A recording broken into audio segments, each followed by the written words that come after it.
আমি চিন্তা করেছিলাম যে এত বড় খবরের পরে বিরোধী দল থেকে কিছু মিষ্টি খাওয়াই দিব, কিন্তু এখানে এসে বাধাগ্রস্ত হয়ে গেছি, পারলাম না, একটা ধাক্কা খাইলাম। মাননীয় স্পিকার, আপনাকে ধন্যবাদ।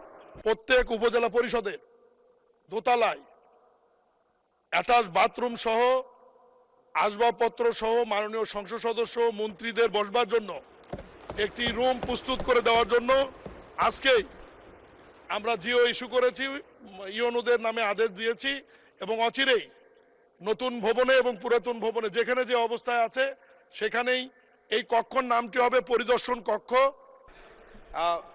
আমি সবসময় হচ্ছে বিভিন্ন মানে বিরোধিতার জন্য দাঁড়াই।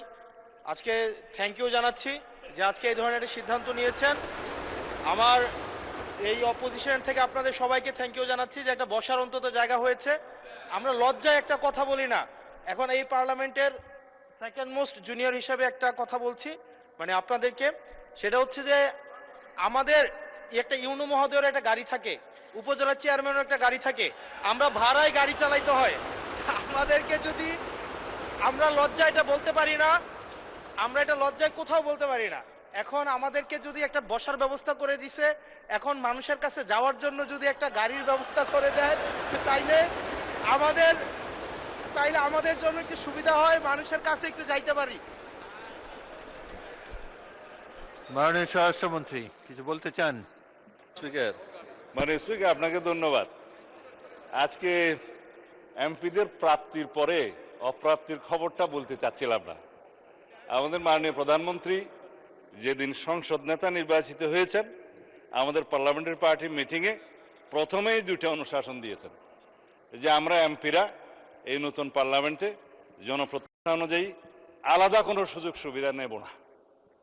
সেই হিসাবে তিনি অনুশাসন দিয়েছেন, একটা আইন আছে, এটা সংসদ বিষয়ক মন্ত্রণালয়ের অধীনে সংসদ সচিবালয় থেকেই লিড করবে। এই আইনে আমরা একটা সংশোধনী আনবো যে এই মহান জাতীয় সংসদের কোনো সদস্য আমরা ট্যাক্স ফ্রি গাড়ি নেব না।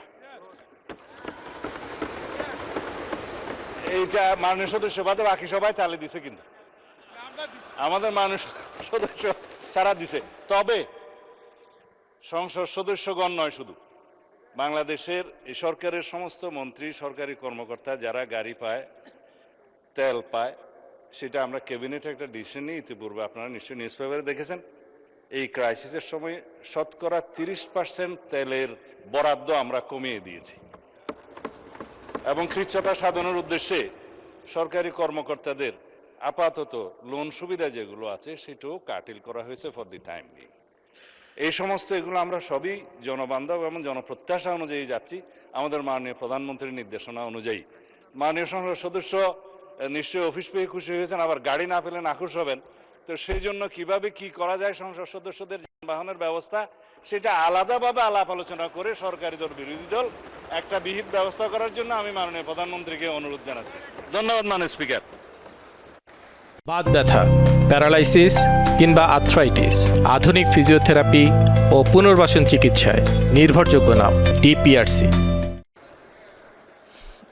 মাননীয় বিরোধী দলের নেতা বলুন। আমি আজকে ধন্যবাদ দিতে দাঁড়ালাম, কারণ বিরোধী দলেরই একজন সদস্য তিনি এই দাবিটা সামনে এনেছিলেন। ট্রেজারি বেঞ্চ থেকে এটাকে কগনিজেন্সে নিয়ে বাস্তবায়নের উদ্যোগ নেওয়ার জন্য আমি ধন্যবাদ জানাই। তবে একটা কথা আছে যে ছোটদেরকে কখনো না বলতে নাই, তাদের আবদারে সবসময় হা বলতে হয়। হাসনাত আব্দুল্লাহ বলে ফেলেছে, সাথে সাথে না না বললে আমি বেশি খুশি হইতাম। আমি চিন্তা করেছিলাম যে এত বড় খবরের পরে বিরোধী দল থেকে কিছু মিষ্টি খাওয়াই দিব, কিন্তু এখানে এসে বাধাগ্রস্ত হয়ে গেছি, পারলাম না, একটা ধাক্কা খাইলাম। মাননীয় স্পিকার, আপনাকে ধন্যবাদ।